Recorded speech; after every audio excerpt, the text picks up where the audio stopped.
There was a guy kando yangu, nikamwambia tu kama Mhm. unaweza nibakishia a bite. Alinipea, imagine.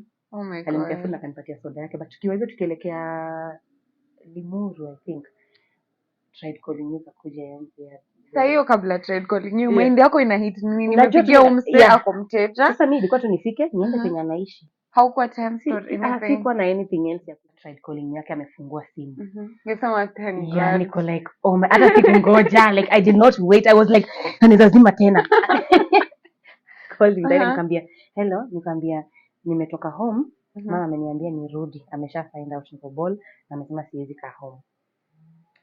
Akaniambia umefika wapi? Nikamwambia nimefika Limuru. Akaniambia nilikuwa nimeenda kazi Mombasa but niko on my way narudi.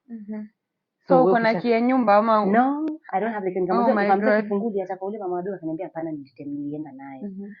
Aya, akaniambia saa hii naelekea, niambia kwa mtoto wa Ndema kwa sababu ya very far penye nilihave kufika taoni kasubiri.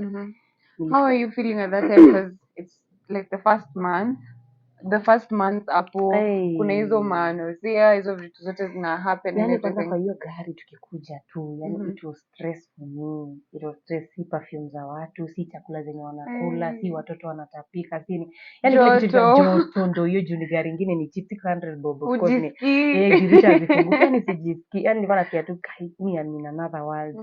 Nikafika venye tu alishika simu, mimi nikapata at least a ray of hope. Unaona? Yes, alikuwa amesema kwa mbali, nilikuwa comfortable kumngojea. Nilifika hizi gari zinakuja slow, ukipanda asubuhi sifu na hata saa 3 usiku. Saa 3 ilipata niko tao.